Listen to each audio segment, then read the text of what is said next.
మనం గమనిస్తే ఆలూరు నియోజకవర్గంలో ఒక బండారు వీరన్న, హరికెర గ్రామంలో బండారు వీరన్నను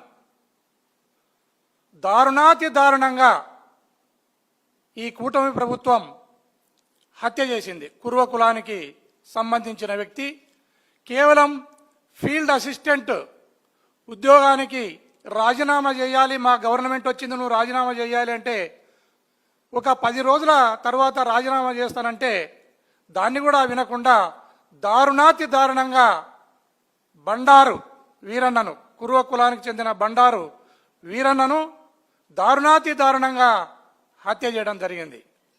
ఇంకా ముందుకెళ్తే కనగానపల్లి హెడ్ క్వార్టర్లో మురళి అనే ఒక అబ్బాయిని దారుణాతి దారుణంగా తెలుగుదేశం పార్టీకి సంబంధించిన వ్యక్తులే మర్డర్ చేస్తే ఆ పిల్లవాని తల్లిదండ్రులు 5-6 నెలలు గడవక ముందే ఇద్దరు తల్లిదండ్రులు కూడా గుండెవలిగి చనిపోవడం జరిగింది.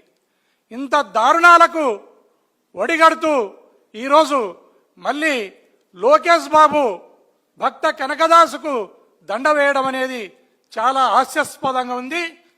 అయ్యా లోకేష్ బాబు, నువ్వు మా కనకదాసుకు దండను వేసినావు, ఆయన జయంతికి వచ్చినావు, రేపు మా లింగమయ్య వర్ధంతిని చేస్తాం, వర్ధంతికి కూడా నువ్వు వచ్చి అక్కడ మేం చేసినది తప్పు క్షమించమని కోరుకుంటే అప్పటికైనా మీ పాపం కొంత కాకుంటే కొంత తగ్గుతుందని నేను భావిస్తున్నాను.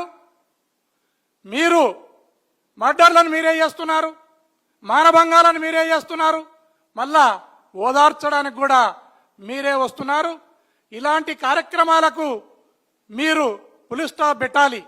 గౌరవ జగన్మోహన్ రెడ్డి గారు లింగమయ్య హత్య జరిగినప్పుడు అక్కడికి వస్తే కుర్వ కులస్తుల మీద ఒక 50-60 మంది మీద కేసులు పెట్టినారు.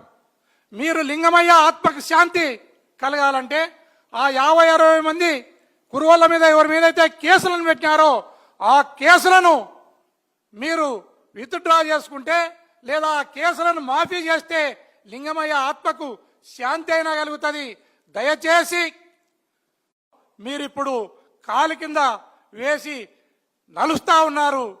మా మెడలలో దండలు వేయాల్సిన అక్కర్లేదు, మా నెత్తి మీద బండలు వేయకుంటే అదే 10,000 ఈ కూటమి ప్రభుత్వానికి ఎస్పెషల్లీ లోకేష్ బాబుకు విజ్ఞప్తి చేస్తున్నాను. దయచేసి ఇలాంటి కక్ష సాధింపు కార్యక్రమాలను కుర్వ కులస్తుల మీద చేసే కార్యక్రమాలకు పులి స్టాప్ పెట్టి కుర్వ కులస్తులను ఆత్మగౌరవంతో బతికే విధంగా మా బ్రతుకులు మమ్మల్ని, మా మానాన మమ్మల్ని బ్రతికే విధంగా మీరు సెలవిస్తే చాలని సందర్భంగా తెలియజేస్తున్నాను.